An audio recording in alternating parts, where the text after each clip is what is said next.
Throughout history, there have been countless unexplainable stories, events, and moments captured on audio. These horrifying tapes were archived, never to be heard again. Until now. These are the tapes of trepidation.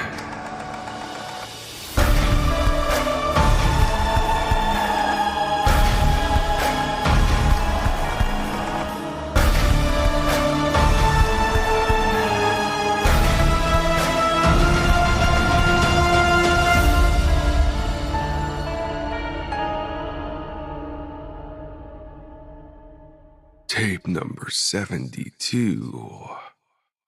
The Ozark Cable Incident.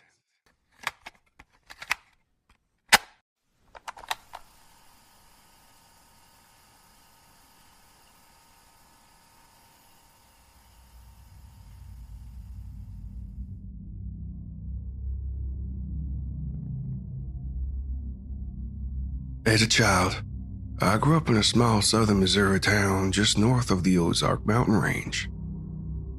There were about 10,000 people living there, and for the most part, they preferred to keep them themselves. It was a weird mentality you never ran into often in the South. During the summer following my second year of elementary school, all of that would change. In this town, there was only one provider for television. It was an old cable provider known as Ozark Cable, which served southern Missouri and northern Arkansas.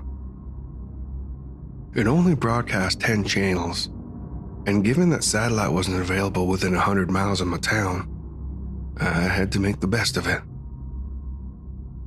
In fact, the only children's programming available was Tom and Jerry reruns, which broadcast out of Little Rock on Saturday mornings. Needless to say, my options for cartoons weren't particularly extraordinary. At the beginning of summer vacation, following second grade, my family received a notice from Ozark Cable, as did the other 10,000 residents in town. The statement noted that a new, high-tech broadcasting station was to complete construction just north of town. In addition, my town would now be receiving 30 new channels, including Nickelodeon. I was as excited as a child my age would be. Hell, I would finally be able to watch new cartoons anytime during the week. During the third week of summer vacation, the broadcasting station went operational, and my small town finally entered the digital age. Static no longer interrupted regular programming. Show lineups no longer switched without notice. And, of course, I finally had Rocco's Modern Life. Overall, I was a pretty happy 7-year-old kid. That's when it all started. I'd heard it first from one of my friends. Apparently, his parents had been watching late-night entertainment around midnight or 1 in the morning, when sporadic interferences in the broadcast began to occur. Images of a eyeless man flashed on the screen for seconds at a time, accompanied by a startling loud white noise. Apparently, it was loud enough to wake my friend up. Unsettled, his parents contacted the cable provider and notified them about the incident, and were subsequently told that it would be looked into. However, the problem persisted. Eventually, it became so frequent and widespread throughout the town that my parents actually prohibited me from watching any television between midnight and dawn. Not that I was interested in doing so, anyways. Soon, no one watched any late-night television. There were rumors of television sporadically turning on and displaying the eyeless man seeming to reach out towards the viewer. They were just rumors, of course. One Thursday morning, while my daddy was at work, my mom needed to run into town and pick up a prescription from a local pharmacy. Normally, I was forced to accompany her on her daily expeditions into town. But after begging to stay home to watch the new episode of Ren and Stimpy, she surrendered and left to run her errand. After sneaking a few cookies, I sat in front of the TV and waited for the episode to begin. The episode began as usual, with the catchy theme song and glimpses into the antics of the characters. Then, the picture went black. You can only imagine how enraged I was. I'd been waiting all week for this new episode, only to have the channel go out. After parading around the TV room in a fit of childhood frustration, I sat in front of the television and I waited for the broadcast to resume. A brief spark of static appeared on the television, and I sat in eager anticipation for the episode to resume. Images of decomposing and disemboweled bodies filled the screen, accompanied by ear-piercing screams that filled the house. I immediately ran out of the TV room, but not before looking back at the television. A man with bloodied holes for eyes seemed to approach the screen with his livid, decayed arm reaching out. I hid under the dining room table and began to sob hysterically.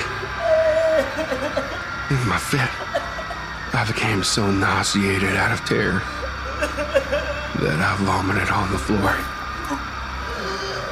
When my mother came home, she seemed to jump back at the noises that consumed the house and immediately dropped her bags and pulled me out from under the table. I was hysterical, and my face was pale with fear. Before I could answer my mother about what was going on, she entered the TV room. The screaming stopped. She had unhooked the television. When I finally told her what happened, we heard a knock on the door. It was my friend and his parents. He was sobbing and was hiding his face against his mother's shirt. They experienced the same thing I had. Everyone in town did. Almost immediately, local law enforcement became involved due to the nature of the images. After a week of no television and sleeping in my parents' bed, the local police department issued a statement. It wasn't as conclusive as we had wished. About 5 months before the original notice, in regards to the new broadcast center, Ozark Cable bought a piece of land that belonged to a long-abandoned sanitarium, an on-site burial ground. In addition to demolishing the decrepit building, over 200 bodies were exhumed and cremated without warrant to make room for the miles of underground cables.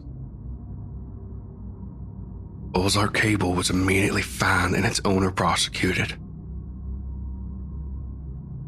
After 3 months of legal battles, the cable company eventually shut down, with a satellite television taking its place soon after. The source of the images remains unknown, and it is also unknown how the broadcast even happened in the first place.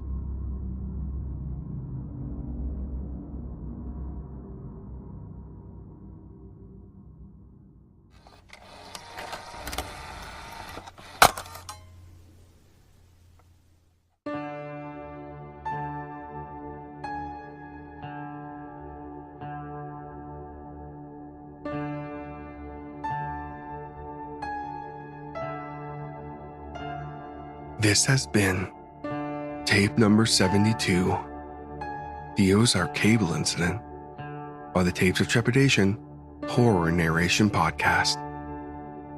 The Ozark Cable Incident was written by Coaster Kid, and it was originally posted on the Creepypasta Wiki. Narration, production, and sound design for this episode was by TJ Hodder.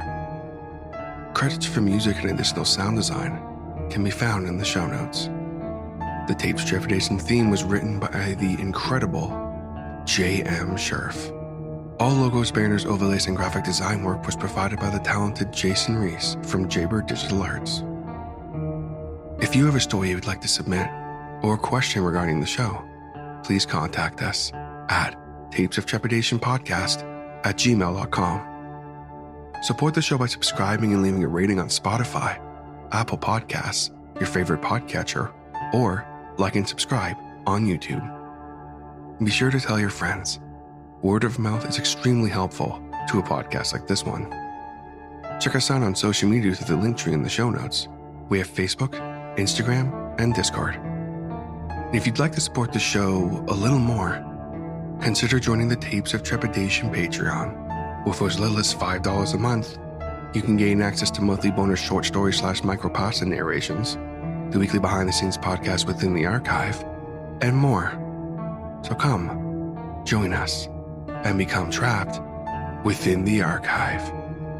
Just like my current patrons: Duser Pindan, Ronan Kumori, Eric Phones, Patrick Stewart, Madam Strangeways, Dr. Torment, Tori, and Queen Cam.